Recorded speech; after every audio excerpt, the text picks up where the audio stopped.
If you like Edgar Wright as much as I do, then you've probably seen Hot Fuzz about 1,000 times. And in each of those 1,000 viewings, you would have noticed a little bit more detail every time. It doesn't take long before you realise how much care Edgar Wright puts into his filmmaking. It becomes immediately apparent how many callbacks Edgar has put into the film. It is common for good directors to establish things early that they will use later. For instance, if there's a gun in the third act, establish it in the first act. But in Hot Fuzz, Edgar Wright takes this further. The whole film feels like a mirror. Everything in the first half is setting something up for the second half, whether it be a joke, a location, or a key story point. Pretty much everything which happens at the end of the film is set up earlier. So, here is every Hot Fuzz callback. Let's mention the most obvious one first. It's the most obvious because it's mentioned frequently all the way throughout the film, but it's not till the end of the film that we realise its dark true meaning. When Sergeant Angel arrives in Stanford, the receptionist appears to call him a fascist when she was actually just doing a crossword. Sergeant Angel responds with the word hag, also referencing the crossword. These exact words are exchanged at the end when they're fighting. Fascist! Hag. When Angel speaks to Sergeant Turner, it's only at the end when he realises it's two people. Tom Weaver first greets Sergeant Angel when he's in the security room and he says, "I see we have visitors." He does the same when he sees Angel in the secret meeting. The living statue is used for a gag at the end when everyone who's been killed is revealed. Also revealed is the man with the Great big bushy beard. If we don't come down hard on these... In the film, the Andes tell Nicholas that there's more guns in the country than there are in the city. When Angel presses them on this, they say, "Oh, well, farmers have them and farmers' mums." In the ending battle, Angel meets a farmer with a gun and his mum also with a gun. Annie asks Nicholas if he's fired 2 guns whilst flying through the air and whether he's been in a high-speed pursuit. Both of these things happen at the end of the film. The Reverend is part of the major shootout at the end of the film, and he's called Reverend Shooter. The Neighborhood Watch Alliance have a circular table both at the beginning and at the end of the film. This hints at their control over the town has been there the whole time, but Nicholas just hasn't noticed it. Also in the first meeting, it's mentioned that Janet Barker is having twins. Then later, when it's revealed that they're all part of some evil organization, they then talk about the fact that she's had the twins and she's named them, as if, you know, everything's just normal. The Swan comes up frequently throughout the film and eventually helps Danny and Nicholas take down Frank Butterman.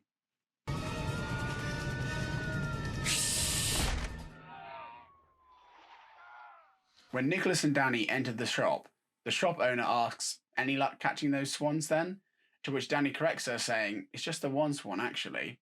Then, later when they're looking for the killers, she asks, "Any luck catching them killers?" To which Danny responds, "It's just the one killer, actually." This plants the seed in Nicholas's mind which says, maybe there's more than one killer. When waiting in the police car, Nicholas tries to tell Danny that there's always something going on. For example, he asks, "Why has Mr. Treacher got his big coat on?"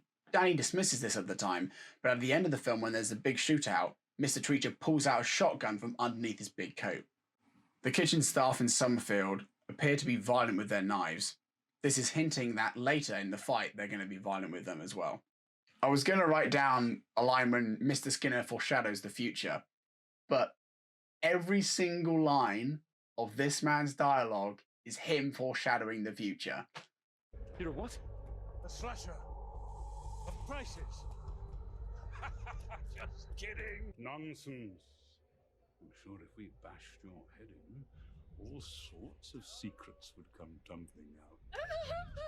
When Sergeant Angel sees the hoodies spray painting, he decides to take advantage of this by using them to cover up the cameras when he's approaching the town. Danny asks Sergeant Angel if he's ever fired his gun up in the air and gone "ah."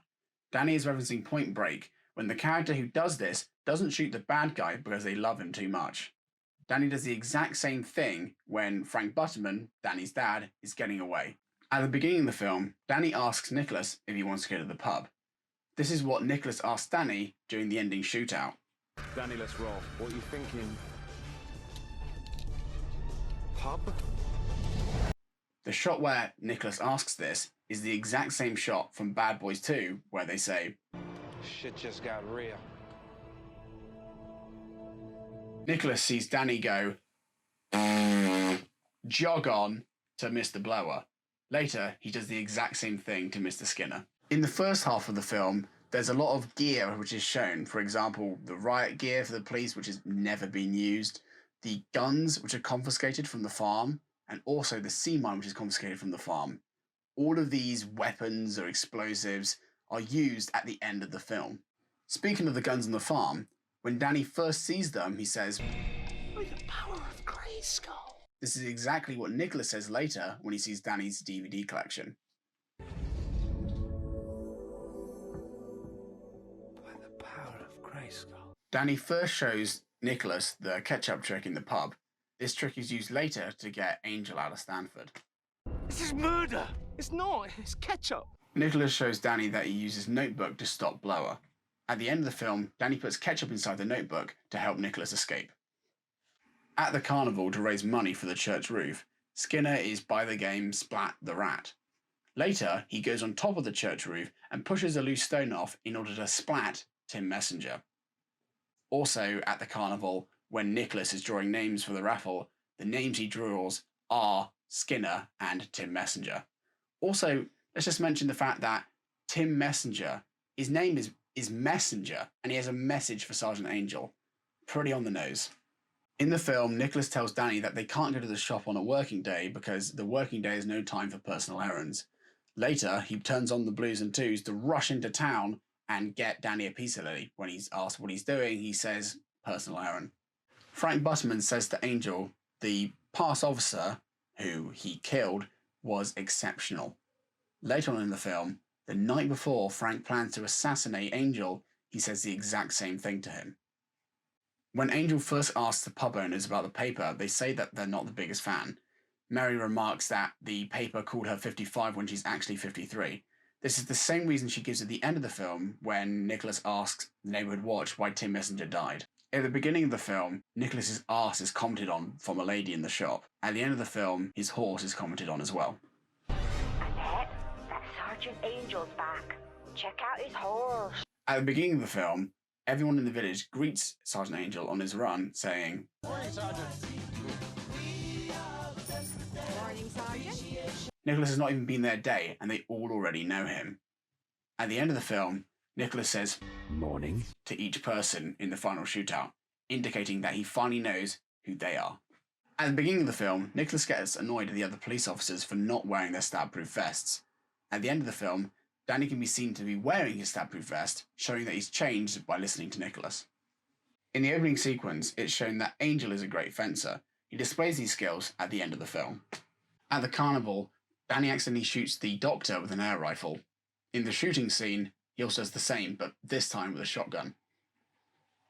At the beginning of the film, Frank Butterman mentions he's a Western nut, and in the ending shootout, he's seen holding his Western-style revolvers.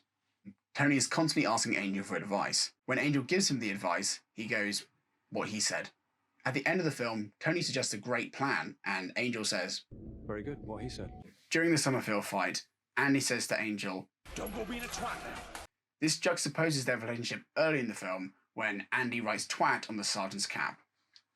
The model village is mentioned right at the beginning of the film, and Angel sees it on a sign. It's also mentioned when Angel is arguing with Andy.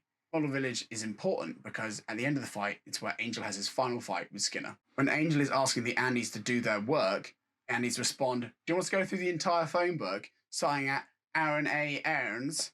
It isn't just a silly name, because that name is the name of the kid that Angel saves at the end of the film. You did good, kid. Ta. What's your name? Aaron Aarons. Sorry? At the beginning of the film, the police are all eating ice cream. And at the end of the film, when Angel defeats Skinner, Skinner says, I'm going to eat the ice cream. to which Angel responds, Yeah, well, don't worry. There's plenty of ice cream at the station. Tim Messenger asks Angel what his favourite Sunday is. Tony takes Tim away and decides to talk to him about his favourite Sunday. The same can be seen at the end of the film. Satisfactory conclusion to the whole operation. Now, my perfect Sunday. Nicholas is first reluctant to move to Stanford, saying, Sergeant, I kind of like it here. at the end of the film, he's asked to move back to London, to which Angel responds, I kind of like it here. showing that he now prefers Stanford to London. At the start of the film, Danny has a bin thrown him in the police station. At the end, this time it's thrown at Angel. You cheeky fucker! And finally, when Angel is moving to Stanford, he gets a call from Frank Butterman saying that his cottage isn't quite ready yet. Nicholas, Frank again. One other thing about your cottage. It's not ready. And at the end of the film, we see that he's finally moved into his cottage, showing that he's finally settled into Stanford. So there you go. Those are all the callbacks from Hot Fuzz I could find. Did I miss any? Let me know in the comments below. If you'd like me to do a similar video, also let me know. If you like Hot Fuzz, I've done plenty of videos on those. Click the playlist here. And also, if you want to see any of my other videos, then click this other playlist.